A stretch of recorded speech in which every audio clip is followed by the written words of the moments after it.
بسم الله الرحمن الرحيم.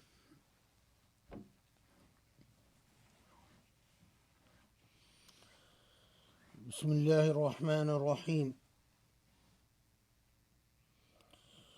وسبحان الله والحمد لله ولا إله إلا الله فهو الله الله الأكبر ولا إله إلا الله وحده لا شريك له له الحمد وهو على كل شيء قدير.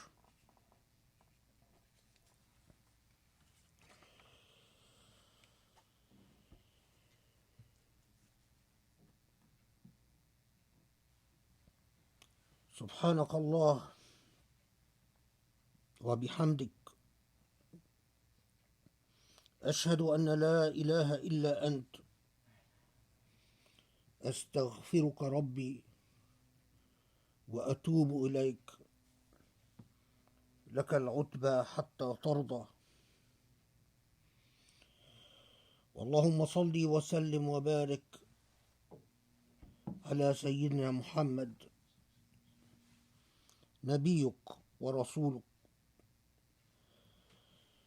وعلى آله وصحبه وسلم تسليما كثيرا.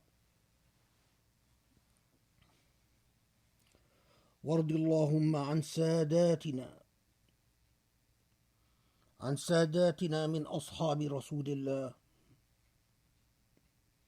وعلى من اتبعهم بإحسان إلى يوم الدين.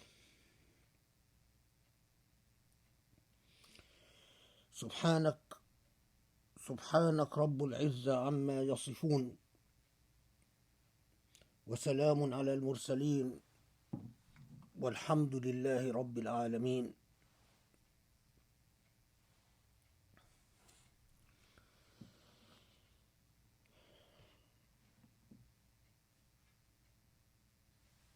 We stand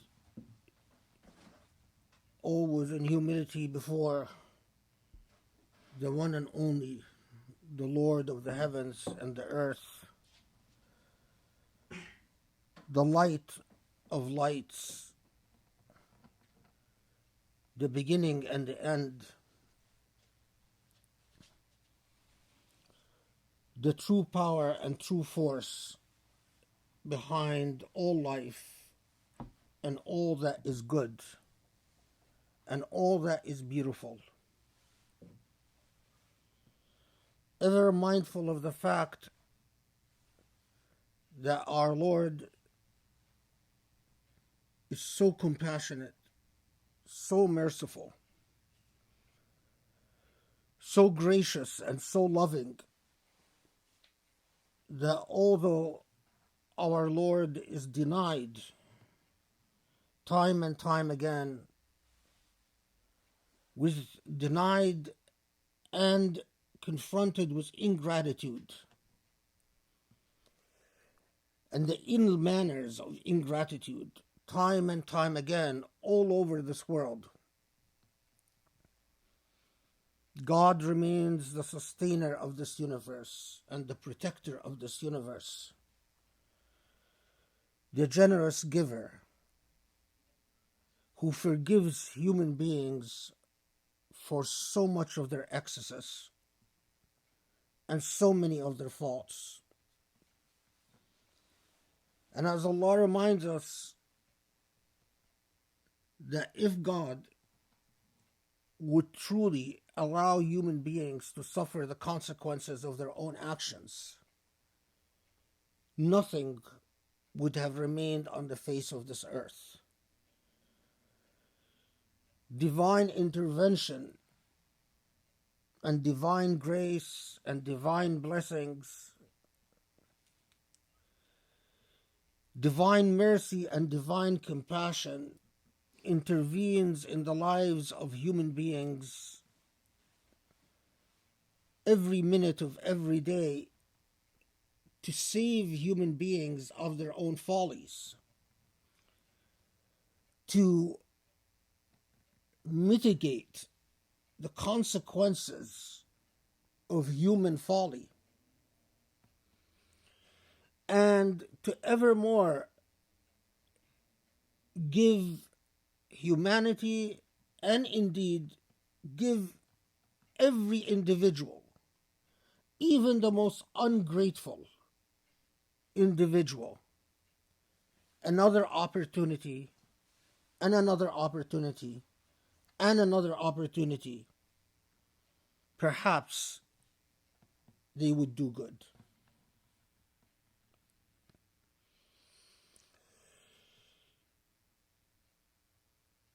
And at the beginning, again, I remind you and I remind myself that God has blessed humanity with a beautiful human being, a true moral example. The Prophet Muhammad ﷺ, no prophet has been vilified throughout history, as much as the Prophet Muhammad ﷺ has been vilified. But I remind you and I remind myself that God reminds us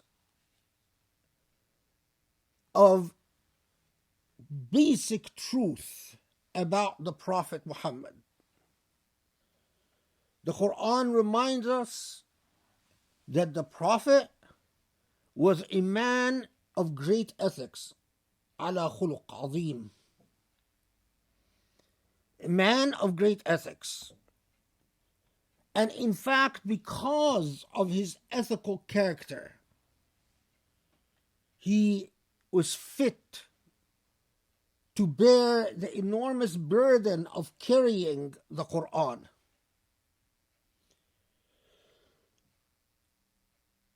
We also know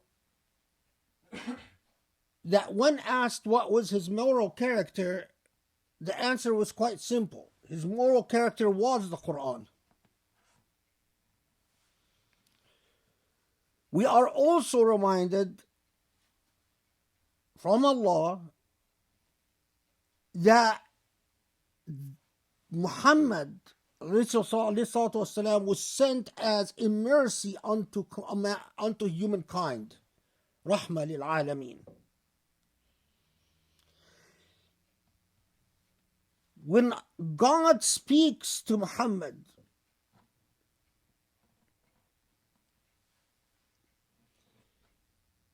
one of the things that God tells the Prophet that has always melted me, and to be quite honest, has often made me experience jealousy,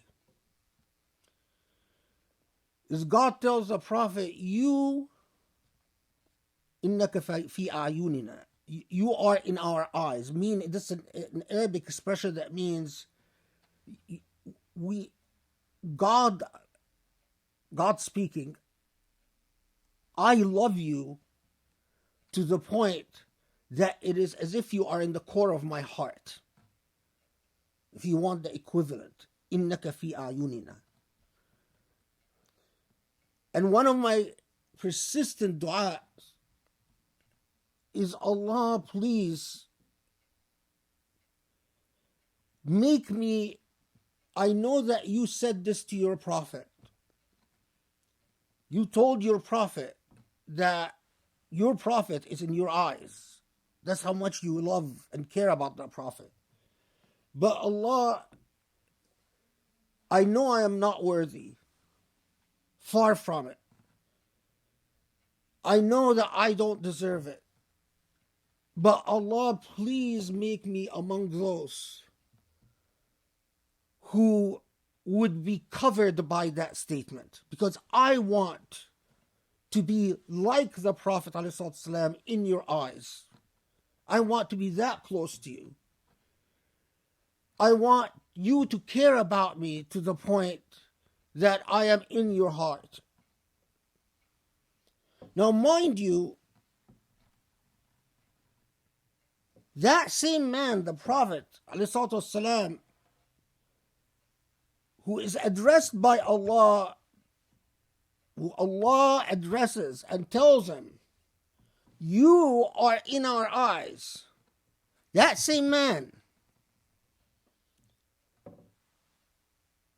was married to a lovely woman, Khadija, and she died, and it broke his heart. Had a loving uncle, and he saw him pass away. And after his uncle passed away, Muhammad went through a very, very, very hard time. That same man had to endure seeing two young sons, Abdullah and Ibrahim, die in front of his eyes. In other words, it is not an indication of God's love that God spoils you on this earth. You could have horrible things happen to you. But like losing your children, like losing your dear wife, like losing your mother and father, like growing up an orphan, like losing your protector and most paternalistic figure in your life, your uncle. You could have all of these calamities. But the way you handle these calamities is what will determine whether you are so close to God that you are in God's eyes, or you are removed from God. Again, and we will leave other time because this is something I've been aching to talk to. As life runs by, you have to think about what you want to document and leave behind, what you want to be said, so that at least it's out there, and then people can choose whether to learn or not. That's up to them. But the key to loving the Prophet ﷺ is to understand that this is a man, from the time he was a child, he lost his father, he lost his mother, and his entire life is one loss after another. But remained throughout this not a hint of bitterness, not a hint of anger at the world, not a hint of anger at God, not a hint of sociopathic behavior, not a hint of a depressed, philosophically jaded attitude towards life. We know enough about his world that we know that it hurt him. And again, I could talk about this some other time, but the fact that he grew up an orphan hurt him, that he missed his mother dearly, that there was a mother figure called Halima that he cared about and continued to, and he would even call her mother, who took care of him when he was a baby. She was a wet nurse. It continued to be remarkably compassionate and loving towards her. We know that he cried dearly when Khadija died. We know that he cried when his sons died. We know about his heartbreak,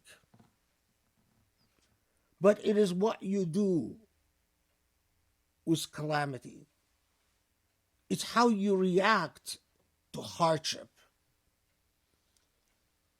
It would have been very easy for someone who loses his parents, his grandfather, his loving, caring grandfather who took care of him for a while, his uncle, and his children, to say, God doesn't love me. God doesn't care about me. But the reason that the Prophet ﷺ went through all of this is to teach us a lesson, to provide us with a moral education. You can go through a great deal of hardship, but you must be keen on keeping your heart pure. And what keeps your heart pure? Dhikr, the remembrance of God. ألا بذكر الله تطمئن القلوب. What brings comfort and tranquility to your heart is the remembrance of Allah. فَاعْبُدْ رَبَّكَ حَتَّى يَأْتِيكَ الْيَقِينُ. Continue doing dhikr until Allah sends that strength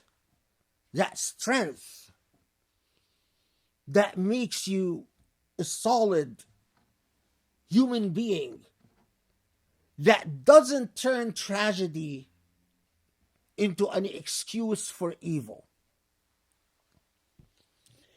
I say this at the beginning especially for our youth and our ignorant Muslim masses. I get a lot of emails. When a long time ago, when I used to teach at the University of Texas, I used to teach a course called The Life of the Prophet. So I used to teach actually a course,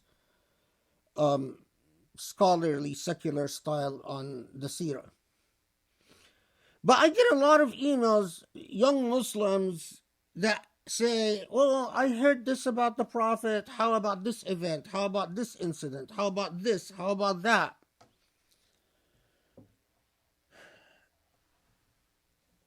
Islam spread very quickly. And because Islam spread very quickly, a lot of people entered Islam who either didn't understand Islam at all, or who actually remained hostile to Islam but entered Islam for purely political and career reasons. You know, they wanted to work in the caliph's diwan, they wanted to work in the tax collection agency, whatever.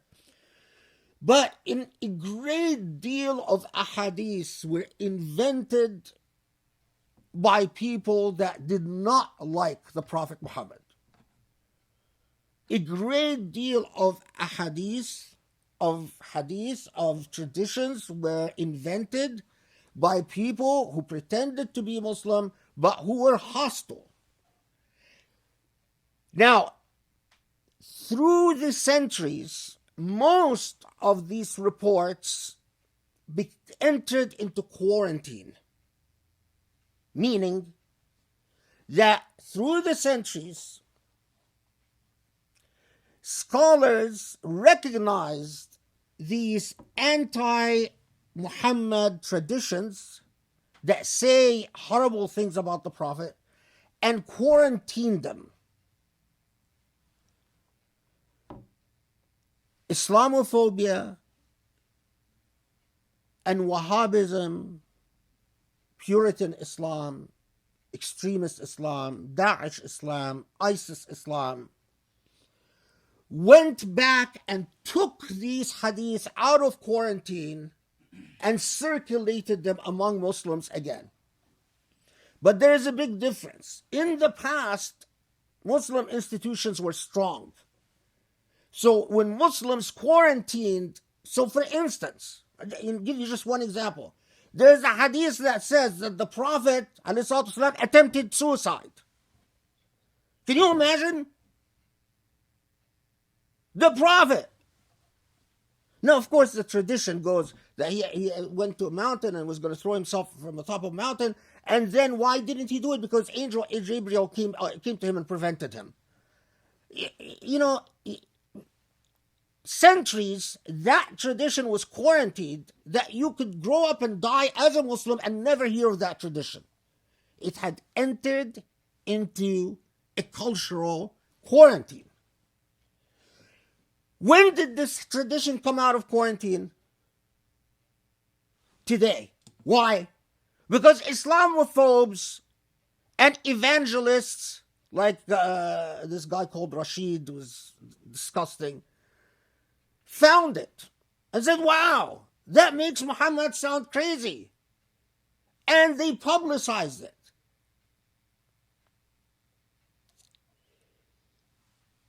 Muslims, without the moral example of the Prophet ﷺ, you have very little.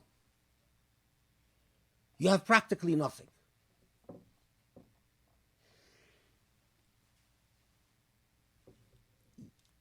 Because our Muslim institutions are so weak, we don't control the discourse on Islam anymore. We don't have the ability to quarantine things that should be quarantined. What you do have is your mind and conscience. When you find Allah describing this man as a man of great ethics, when you find Allah telling this man that you are a mercy unto humankind, when you find Allah telling this man, you are so beautiful that you are in Allah's heart, a status that makes you jealous, and say, please Allah, please, I want to be like this. That should be your yardstick as to what to believe about your Prophet or not believe. When a lot of kids send these messages to me, my response to them, if you believe this, then you shouldn't be a Muslim.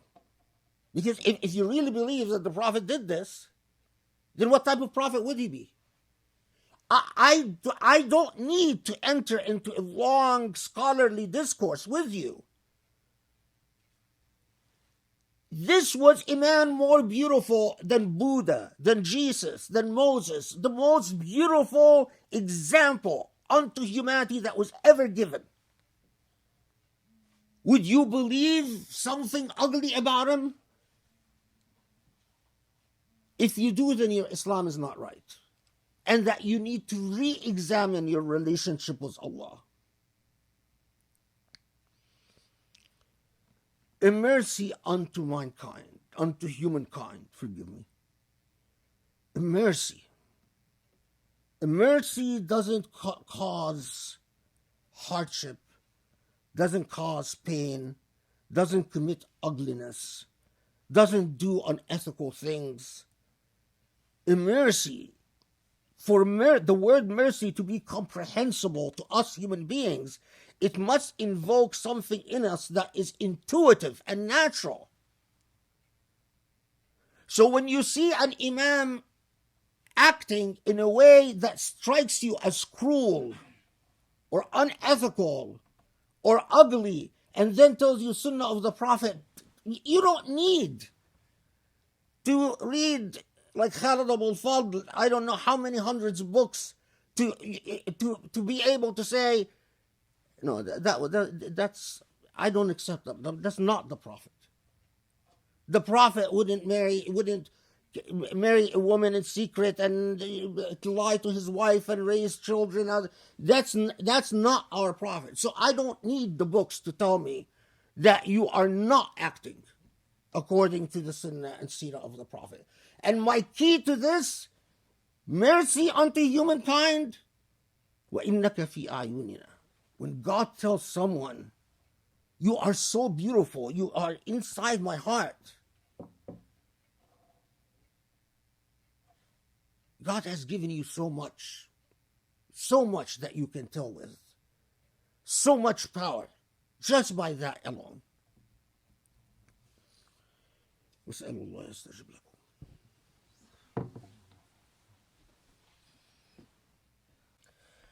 بسم الله الرحمن الرحيم والحمد لله رب العالمين وسبحان الله العلي العظيم الله أكبر الله أكبر الله أكبر على المتجبرين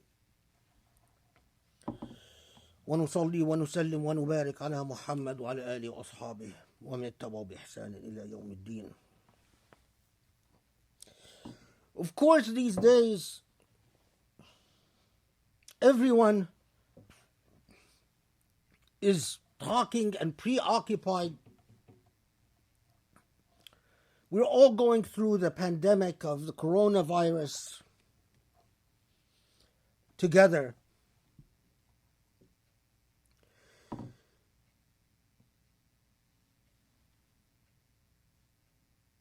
The coronavirus and its story, its pattern so far. Again, it educates us, teaches us a great deal about ourselves, teaches us a great deal about the morality and immorality, both, of our modern condition.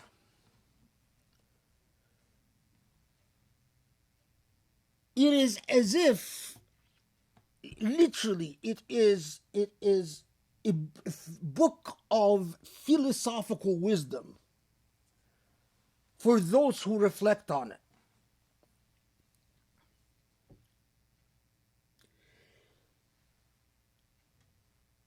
I want to just flag certain things. Allah tells us that it is the sunnah of the Maker that Allah sends al-ba'sa wal-dharra la'allakum tatadarra'un. Allah sends, allows, permits.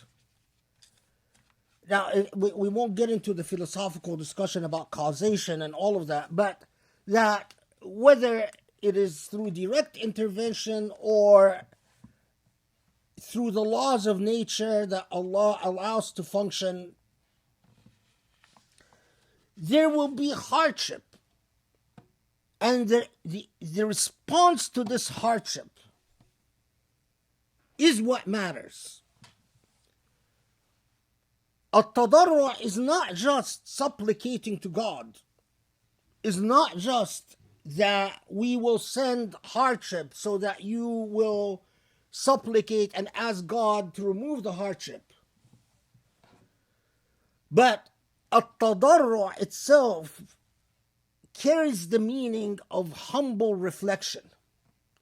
There is no tadarru' without humble reflection. So let's humbly reflect upon things that, and we'll try to be as non-controversial as possible. Perhaps the most blatant part of it, and the most obvious part of it, look at what a not particularly lethal strain of organism can do to humanity. And when you think that we human beings have perfected the evil of biological weapons, which we can use against each other that must immediately give you pause. We are societies that allowed our leaders to invest money not in health, not in education, not to feed the poor, not to help the homeless, but to develop weapons that can wipe out humanity with things far more lethal than the coronavirus. That needs a pause. And yet God, through God's mercy, saves us from our follies. Second, Allah told us, I've made you nations and tribes lita'arafu. I've made you nations and tribes. I've created you diverse. I've made you speak different languages, have different cultures, so you will come to know one another. So you will socially interact and civilize the earth. لِتُعَمِّرُوا الْأَرْض.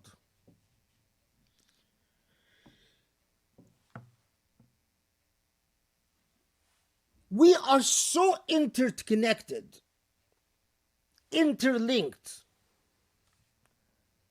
a single humanity, to the point that the eating habits of people in one culture thousands of miles away can affect all cultures all around the world.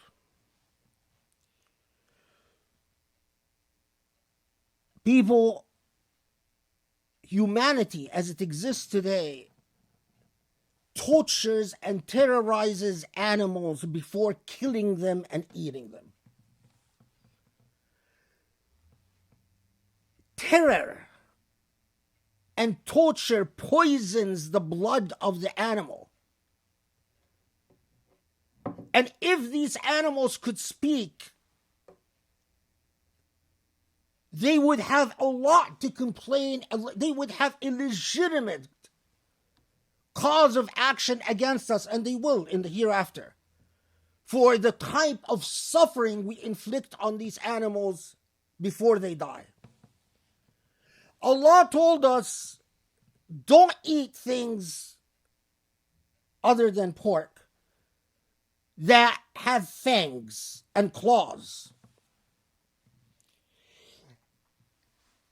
One of the most painful things that caused me absolute trouble, right before the coronavirus break, I was working with a group to try to get some cultures, I forgot which country we're working on, I think it was Thailand or something like that, to stop eating dogs.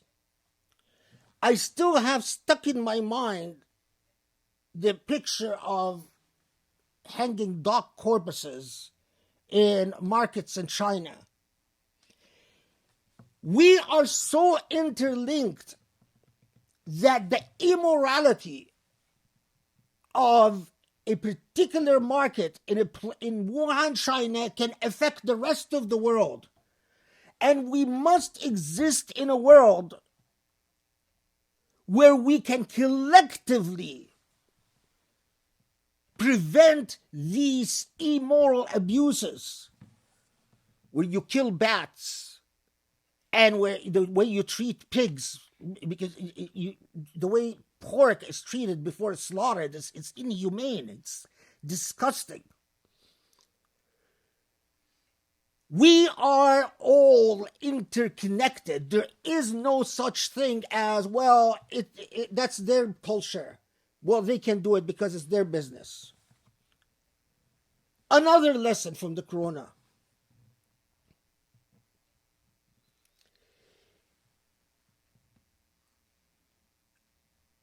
Not only are we all interconnected and all have a vested interest in everything, including our consumption habits, but the way we treat the environment is a sin. We are destroying the natural habitats of animals who can only live in forests. And when these animals leave the forests that we've destroyed, they intermingle with human beings. And when they intermingle with human beings, diseases like Ebola, like the coronavirus, come to be. Forgive me, that was...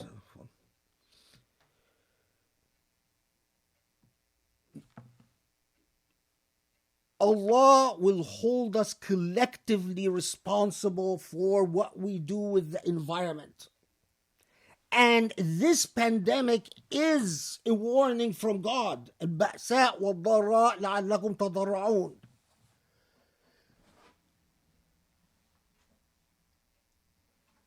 There is no such thing as a Muslim saying, well, I might vote for this person or I might vote for that person without taking into consideration what they're going to do about the environment. The environment is an Islamic moral ethical issue.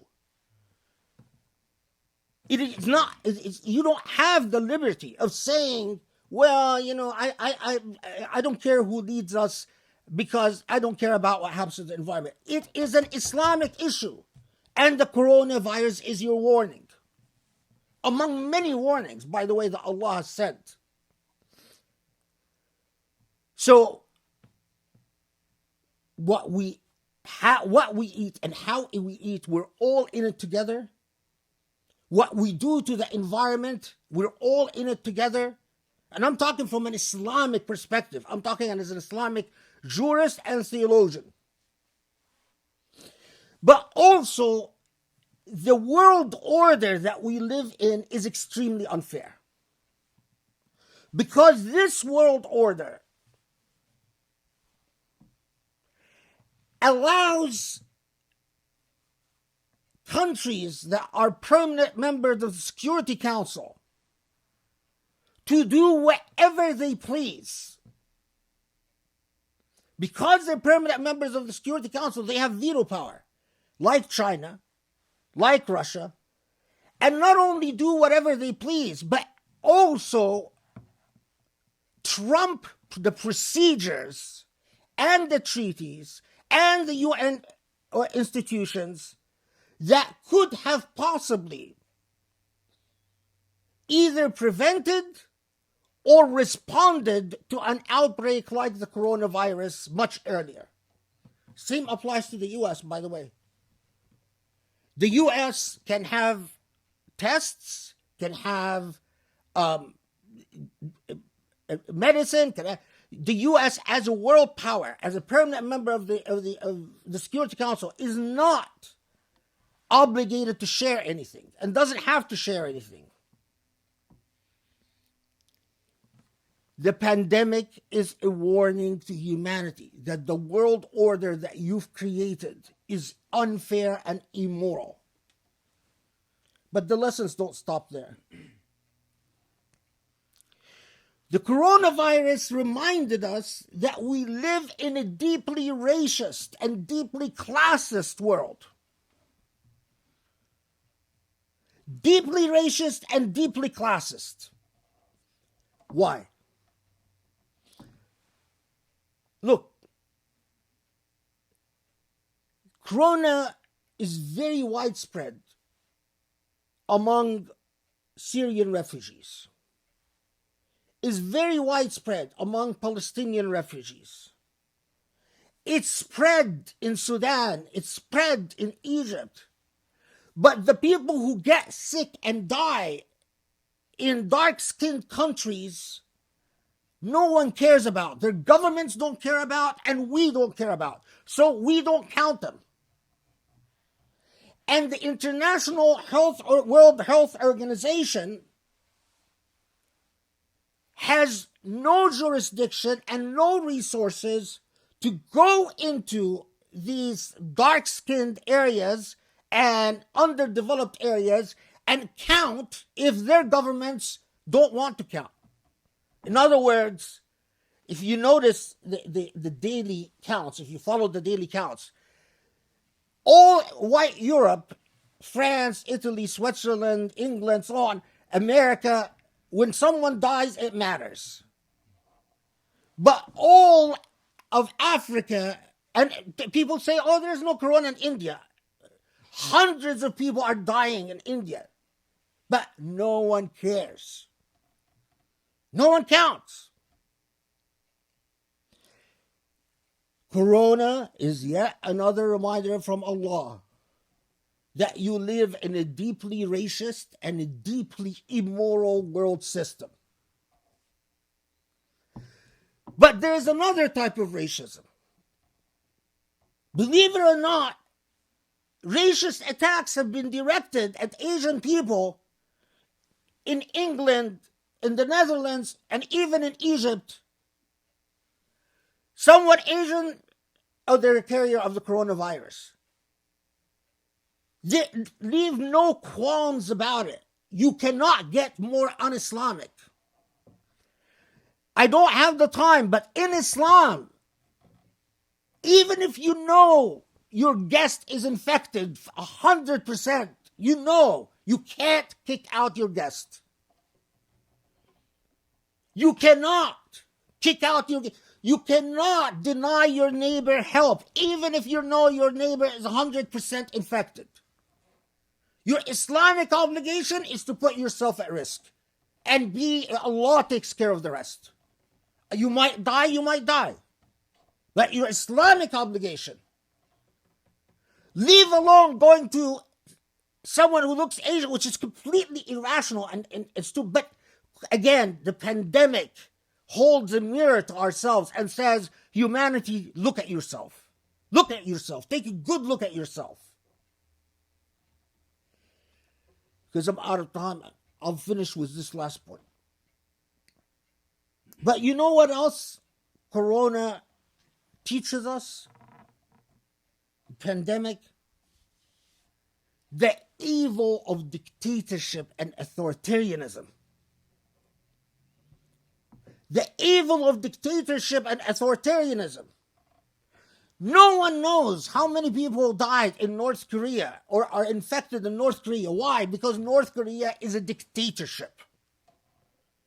And it is the leader who decides. And if the leader doesn't want anyone infected, the leader says, no one is infected. It is dictatorship that allowed Corona to be out of control in China before finally the government caved in and admitted. It is the lack of transparency, the lack of accountability. That's the nature of dictatorship. It is dictatorship that makes us stand there clueless about how widespread the corona is in the Holy Land, in Saudi.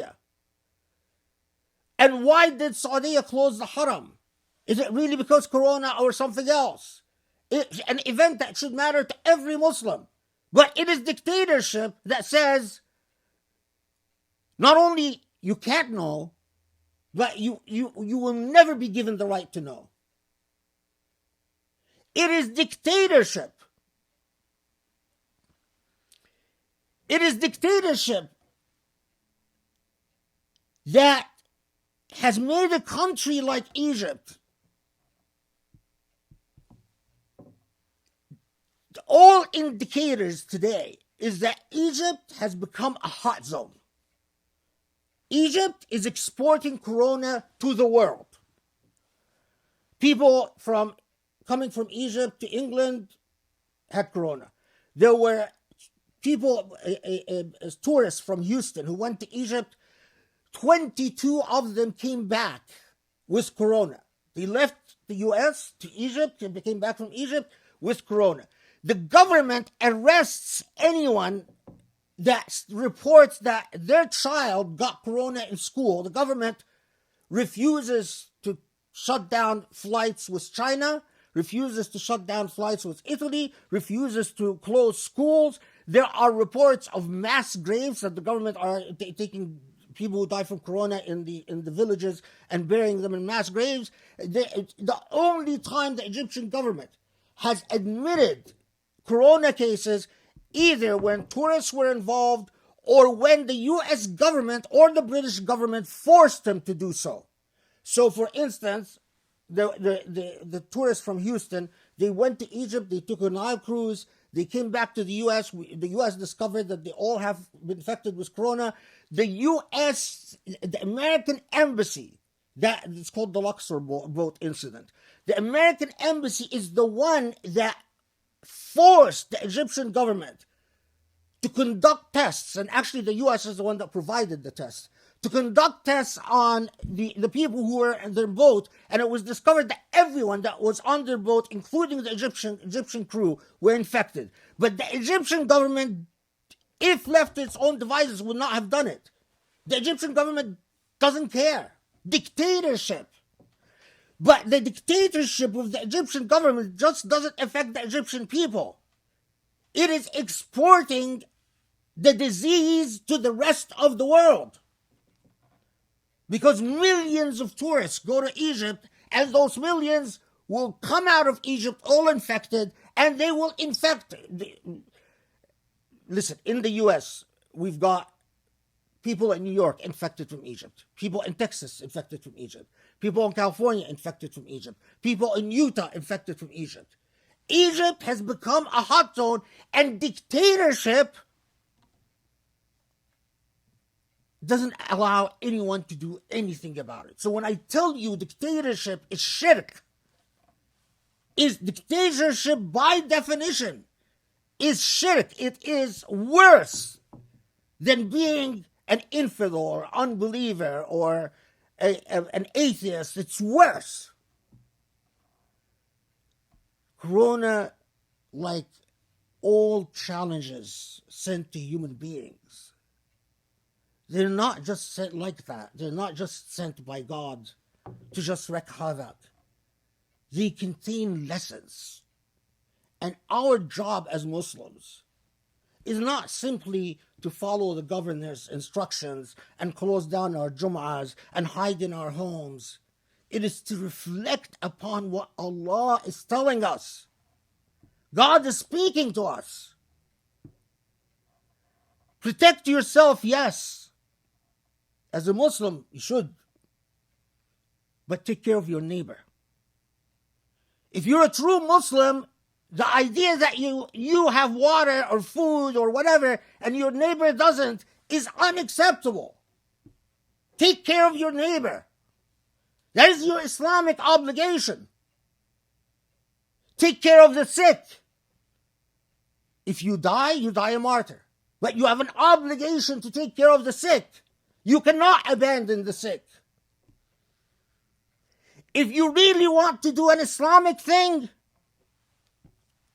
buy masks, buy medical supplies, buy that test when it becomes available that checks for corona, and distribute it in poor neighborhoods. The Islamic thing is not to just cancel your Jum'ah. The Islamic thing is to be Allah's Khalifa on earth. Wake up before you find disaster and calamity fall in your lap, and you have a great deal to answer for in the hereafter when Allah asks you about all these things. Did you condemn the dictator? Did you condemn the corruption? Did you condemn the lies? Did you recognize what is immoral and what is not, what's moral and what's immoral? And you have no answers, and then it will be too late. Allahumma afu anna. Allahumma aghfir lana. Allahumma arhamna ya Rabbal Alameen. Allahumma hadina ila sawa'i as-sabil was-sirat al-mustaqim. Allah, forgive our sins. Make us recipients of your kindness and compassion and love. Make us draw closer to you. Make us be better agents and representatives of the beauty of the divine on this earth, so we may be agents for good and kindness and humanity and Islam above all. Alhamdulillah Rabbil Alameen wa aqim as-salah.